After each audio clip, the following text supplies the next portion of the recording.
తాకట్టులో ఉన్న బంగారం అమ్మాలనుకునే వారి ఇన్ఫర్మేషన్ ఇస్తే దాని వాల్యుయేషన్ బట్టి మీకు కమిషన్ కూడా ఇస్తుంది గోల్డ్ హబ్. నమస్తే, వెల్కమ్ టు మనం టీవీ. మనం ఉన్నది మన కోసం. నేను వలి. ప్రస్తుతం లైవ్ లో జాయిన్ అయ్యారు జనసేన పార్టీ రాష్ట్ర అధికార ప్రతినిధి అడ్వకేట్ రజనీ గారు. వారితో మాట్లాడదాం. రజనీ గారు నమస్తే అండి. నమస్తే అండి. రజనీ గారు, పొత్తులు కన్ఫర్మ్ అయిపోయాయి. నడ్డా గారు కూడా అఫీషియల్ అనౌన్స్మెంట్ చేశారు. టీడీపీ జనసేన రెండు కూడా ఎన్డీఏ భాగస్వామ్య పక్షాలు అవటం సంతోషంగా ఉందని చెప్పారు. అయితే పవన్ కళ్యాణ్ గారికి సంబంధించి వార్తలు అయితే చక్కర్లు కొడుతున్నాయి. ఆయన ఎంపీగా కూడా పోటీ చేయబోతున్నారని మీకున్న ఇన్ఫర్మేషన్ ఏంటి మేడం, నిజమేనా? సార్, నాకున్న అతి కొద్ది ఇన్ఫర్మేషన్లు అనకాపల్లి ఎంపీగా పోటీ చేస్తున్నారని, రాబోయే కాలంలో క్యాబినెట్ మినిస్ట్రీ స్థాయి దాకా వెళ్ళిపోతున్నారని, అదే రకంగా ఏదైతే ఎవరైతే ఈ పొత్తు ధర్మంలో ముగ్గురు కలిసి వెళ్ళడాన్ని స్వాగతిస్తున్న రాష్ట్ర ప్రజలకి ఒక శుభవార్తే చెప్పాలి. ఎందుకంటే రాష్ట్ర స్థాయిలో ఏదైతే బాబు గారు ఉన్నప్పటికీ కేంద్ర స్థాయిలో కీలక పాత్రలో పవన్ కళ్యాణ్ గారు ఉండబోతున్నారు. అదే రకంగా క్యాబినెట్ మినిస్ట్రీ స్థాయి అంటే ఇంచుమించు ఈక్వల్ టు సీఎం పోస్ట్ కి. ఎందుకంటే ఇక్కడ పోలీస్ వాళ్ళు ప్రోటోకాల్ ఇస్తే అక్కడ సెంట్రల్ ఫోర్స్ ప్రోటోకాల్ ఇస్తుందండి. అంత గొప్ప స్థాయిలో పార్లమెంట్ లో మా అన్న కూర్చోబోతున్నాడంటే నిజంగా మా అందరికి చాలా సంతోషంగా ఉందండి. అసలు గెలుపు మాకు కళ్ళ ముందు కనపడిపోతుందండి. ఎందుకంటే మీరు ఎంపీగా ఇస్తారా అంటే ఎంపీనే కాదు సార్, మినిస్ట్రీ స్థాయి దాకా వెళ్ళిపోతుంది. అది మా అందరికి కళ్ళ ముందు కట్టినట్టుగా కనపడిపోతుంది. ఎందుకంటున్నామంటే బీజేపీ ఎప్పుడు కలిసి రావడం వల్ల ఇక ఎలక్షన్ న్యూట్రల్ గా జరుగుతుందండి. ఇక వారు వన్ సైడే.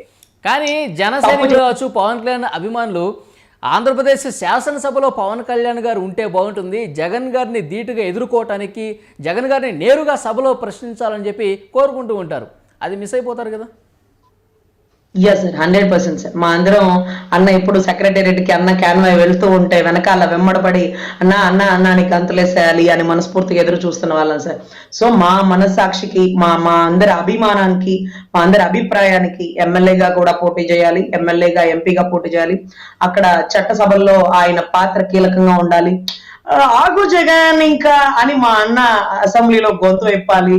సో అదే రకంగా మేము ఆయన అక్కడ చూడాలనుకుంటున్నామండి. 100% ఆయన మా అందరి కోసం కూడా ఎమ్మెల్యేగా కూడా పోటీ చేయడానికి చూస్తున్నారన్న విషయాలు కూడా తెలిసినాయి. ఏదైనా అధినాయకులు తీసుకున్న నిర్ణయానికి కట్టుబడి ఉంటామండి. ఎనీవే ఎమ్మెల్యేగా ఒక చోట, ఎంపీగా ఇంకో చోట పోటీ చేయబోతున్నారన్న వార్తా కథనాలు అయితే రాలేకుండా పోలేదు. ఖచ్చితంగా రాష్ట్రంలో మా అందరికి దగ్గరగా ఉండాలి అంటే ఆయన అసెంబ్లీలో కూర్చోవాల్సిందే. అసెంబ్లీలో ఆయన గళం విప్పితేనే మాకు ఇక్కడ ప్రాణం లేచి వస్తుందండి. అక్కడ పార్లమెంట్ లో గుంపులో గోవిందలాగా ఉంటుందండి. క్యాబినెట్ హోదా ఇచ్చి మా అన్న ర్యాంక్ ఎంత పెద్దదైనప్పటికీ మా అన్న మాకు దగ్గరగా ఉండాలండి. ఎందుకంటే అన్న వచ్చే ఆశ వచ్చే అనే పాట రాగానే అసలు మంచంలో ఉన్న బామ్మలు సైతం లేచిపోతారండి. పసిపిల్లలు సైతం ఆ సంతోషం చూడలేమండి. అటువంటి పరిస్థితుల్లో ఉన్న మా కోసం అన్న అసెంబ్లీలో కూడా ఉండాలని మనస్ఫూర్తిగా మీడియా ముఖంగా కోరుకుంటాం. ఇది మా అందరి జన సైనికుల అభిమానం అండి, అభిప్రాయం కూడానండి. ఎందుకంటే రెండు రకాలుగా కూడా చక్కర్లు కొడుతుంది. ఢిల్లీలో జరిగినటువంటి చర్చల్లో యాక్చువల్గా 24 ఎమ్మెల్యే 3 ఎంపీ స్థానాలు కదా జనసేనకి. ఈ మూడిట్లో ఒకటి కట్ అయింది, ఒకటి భారతీయ జనతా పార్టీ తీసుకుంది. ఆ రకమైన చర్చలు జరిగాయి. కేవలం 2 ఎంపీ స్థానాల్లో మాత్రమే జనసేన పోటీ చేయబోతుందని చెప్తున్నారు. నిజమేనా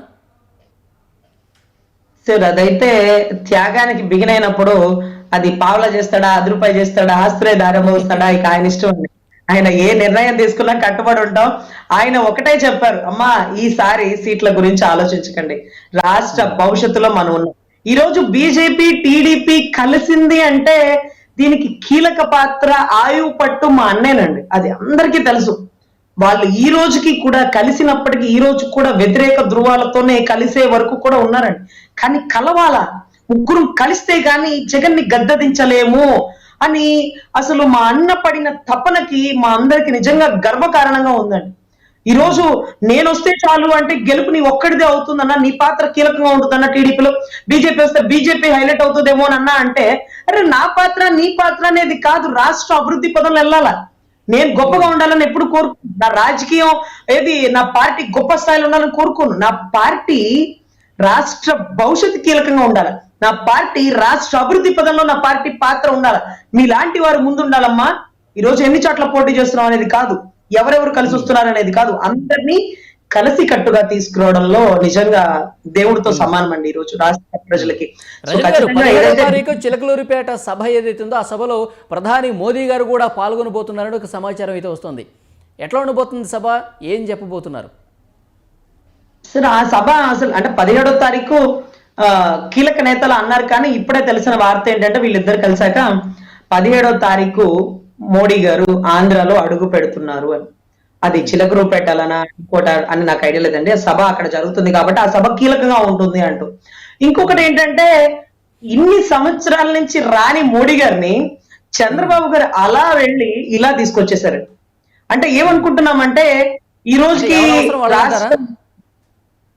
సార్ ఎన్డీఏ కూటమిలో టీడీపీ చేరాలి అంటే మా స్టాండ్ మాకుంది, మీరు రాష్ట్రంలో అడుగు పెట్టాల్సిందే, మీరు వైజాగ్ స్టీల్ ప్లాంట్ విషయం తేల్చాల్సిందే, మీరు అమరావతి రాజధానిలో మాకేంటి అనేది న్యాయం చెప్పాల్సిందే, పోలవరం నిధులు విడుదల చేయాల్సిందే, కంపెనీలు పెద్ద పెద్ద ఇంటర్నేషనల్ కంపెనీలు వచ్చి మా రాష్ట్ర భవిష్యత్తు తొందరగా ఇప్పటికే 5 ఏళ్ళు వెనక్కి వెళ్ళిపోయింది కాబట్టి మీరు అన్ని చోట్ల ఫండ్ జనరేట్ చేసే దాంట్లో మేము మంచికే వాడతాం, వాళ్ళలాగా అప్పుల పాలు అయిపోం, మేము మంచికే వాడతాం, వాళ్ళలాగా కల్తీ మందుకు వాడం, మేము మంచికే వాడతాం, రాష్ట్ర భవిష్యత్తే వాడతాం అన్న చంద్రబాబు గారి అభిమానాన్ని అభిప్రాయాన్ని పొత్తుకు సంబంధించి ఢిల్లీలో పడిగాపులు కాశారు.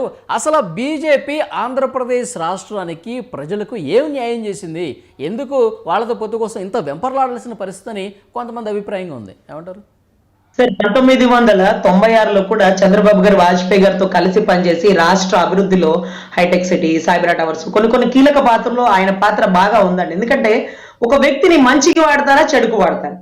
ఇప్పుడు దేవుడు ఉన్నాడండి, దేవుడి దగ్గరికి వెళ్ళి అయ్యా నేను పక్క వాళ్ళు బాగుండాలి, నేను బాగుండాలని కోరుకునేది మేమేమో, వాళ్ళు వచ్చి అరే పక్కన వాడి తలకాయ తెగరాలి, ఆ గొడ్డలి పోటు వేయాలి, ఆ కేసు బయటికి రాకుండా ఉండాలి వాళ్ళేమో. సో ఎవరి అభిప్రాయం వాళ్ళు. ఈ రోజు బీజేపీని మంచికి వాడిన వ్యక్తి చంద్రబాబు గారు. బీజేపీతో 96లో ఎన్నో పనులు చేపించుకున్న వ్యక్తి చంద్రబాబు గారు. 2014 బీజేపీ జనసేన సాంగత్యంలో ముందుకు వెళ్లి ఎన్నో రకాల కంపెనీలు ఆ రాష్ట్రానికి తీసుకొచ్చి కియా మోటార్స్ స్కిల్ డెవలప్మెంట్, అసలు రాష్ట్ర రాజధానిలో కీలక పాత్ర 33,000 ఎకరాలు కలెక్ట్ చేయడంలో వీళ్ళందరి పాత్ర ఉందండి. సో కియా మోటార్స్ ఎవరు చెప్తే వచ్చిందని మోడీ గారి సపోర్ట్ లేకుండా వచ్చిందిగా. కానీ మంచిని మంచికే వాడగల చంద్రబాబు గారు ఉన్నప్పుడు ఎలాంటి వారినైనా గాడిలో పెట్టగల సమర్థుడు బాబు గారండి. ఆయన ఉన్నంత వరకు రాష్ట్రానికి దిగులు లేదండి. 100% నిజాయితీ గల్ల పవన్ కళ్యాణ్ గారు అంటే మోడీ గారికి చాలా ఇష్టం అండి. కేవలం ఆయన మీద ఉండే అభిమానంతోనే కొద్దిగా తల ఒగ్గారేమో అన్నటువంటి ప్రస్తావన మళ్ళీ తీసుకొచ్చే అవకాశం ఏమైనా ఉందా? ఒకవైపు షర్మిల గారు పోరాటం చేస్తున్నారు, జగన్ గారు చాలా సందర్భాలు చెప్పారు నేను కలిసిన ప్రతిసారి ప్రత్యేక హోదా ప్రస్తావన తీసుకొస్తున్నాను, మన అవసరం లేదు కాబట్టి వాళ్ళు పట్టించుకోవట్లేదు అని చెప్తూనే ఉన్నారు. ఇప్పుడు కొత్తగా మళ్ళీ ప్రత్యేక హోదా ప్రస్తావన తెస్తారా? మీ ముగ్గురు కలిసిన సభ వేదిక మీద ఇట్లా చెప్పే పరిస్థితి ఏమన్నా ఉందా? సార్ స్పెషల్ అసలు ప్రత్యేక హోదానే ఎప్పుడో లేదు సార్, ప్రత్యేక ప్యాకేజ్ ఉంది. ఆ ప్యాకేజ్ డబ్బులు ఇస్తే రాజధాని డెవలప్ అవుతుందండి. స్పెషల్ స్టేటస్, ఆ స్పెషల్ ప్యాకేజ్ అని గతంలో చాలా డిస్కషన్ జరిగింది. ఈ ప్రబుద్ధుడు ఢిల్లీకి వెళ్ళిన ప్రతిసారి వాయిదాలు అప్పుడే పోతున్నాడు కానీ వీడి తలకాయ వీడి బొంద అనుకుంటూ రాష్ట్ర ప్రజలు ఏ రోజన్నా స్పెషల్ స్టేటస్ గురించి అడిగాడండి? దిక్కులేక రాజధానికి ఒక్క ఇటుక మీద బొచ్చాడు భారతీయ సిమెంట్ ఈయన స్పెషల్ స్టేటస్ అంట.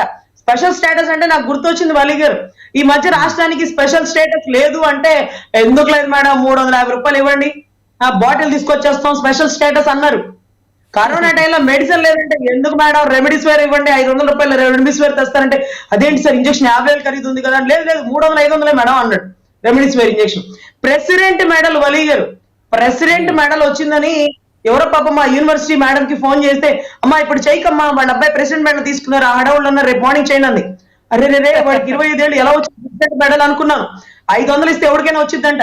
వాళ్ళు తాగి గొడవ పడి చచ్చిపోతుంటే ప్రెసిడెంట్ మెడల్ అంటే ఇలాంటి పదాలా సార్ వాడేది? సో ఇటువంటి రాజకీయాలకి 25 ఏళ్ళు పెళ్ళాల పుస్తలు తాళ్లు తాకట్టు పెట్టిన వాళ్ళని తాగుబోతులంటే తాగుబోతుల్ని తాకట్టు పెట్టిన ముఖ్యమంత్రిని ఇంకేమనాలి సార్? 25 ఏళ్ళకి తాకట్టు పెట్టేశాడు. వీళ్ళు తాగితేనే వీళ్ళకి పథకాలు, మొగుళ్ళు తాగి రోగాన పడితేనే పెళ్ళానికి పాపం భార్య గారికి ఆ 25,000 10,000 పథకాలు ఏవో డబ్బులు వచ్చాయి. సో ఇటువంటి పరిస్థితుల్లో రాష్ట్ర భవిష్యత్తుని కాంక్షించే అధినాయకులని ఈ రోజు బీజేపీకి మంచి బంపర్ ఆఫర్లు ఇచ్చిన వైసీపీ వైపు కూడా పోకుండా నాకు ఎన్ని సీట్లు ఇచ్చినా పర్లేదు, ఈ రోజు ధర్మ పోరాటం చేస్తాం, నిజాయితీ పరుడైన పవన్ కళ్యాణ్, అభివృద్ధిని కాంక్షించే చంద్రబాబు గారి పక్షానే నేను నిలబడతానని వారి సీట్లను కూడా త్యాగం చేశారండి. బీజేపీ స్టైల్లో ఎంతో మంది నాయకులు ఎంతో కోట్లు పెట్టుకుంటామన్నా కానీ ఈ రోజు సీట్ లేదు, అందరూ రాష్ట్ర అభివృద్ధి కోసమే పనిచేయండి, ఈ 3 తీసుకోండి, ఈ 2 తీసుకోండి అన్నట్టుగా జనసేన బీజేపీ చేస్తున్నటువంటి త్యాగం ఈ రోజు రాష్ట్రానికి వర్ణనాతీతం అండి. ఖచ్చితంగా ఈ కూటమిని రాష్ట్ర ప్రజలు స్వాగతిస్తారు. ఎప్పుడైతే ముగ్గురు ఈ 3 పదం చూడండి వలి గారు, రాష్ట్రానికి రాగానే ఆయన ముఖ్యమంత్రి అవగానే 3 ముక్కలాట చేసేసాడు, 3 రాజధానులు కావాలని. మూడంటే ఆయనకి చాలా ఇష్టం అండి, అందుకని ముగ్గురు కలిసి వస్తున్నారు. ఇక మాడి పగిలిపోద్ది. మూడు మూడు మూడు అన్నావు కదా, ముగ్గురు కలిసి వస్తున్నారు. ముగ్గురు మునగాళ్ళు సినిమా సెకండ్ రీజన్ రిపీట్ అనేది మళ్ళీ బిగిన్ అవుతుందండి. ఓకే ఓకే, చూద్దాం madam. Thank you very much Rajani గారు. నమస్తే.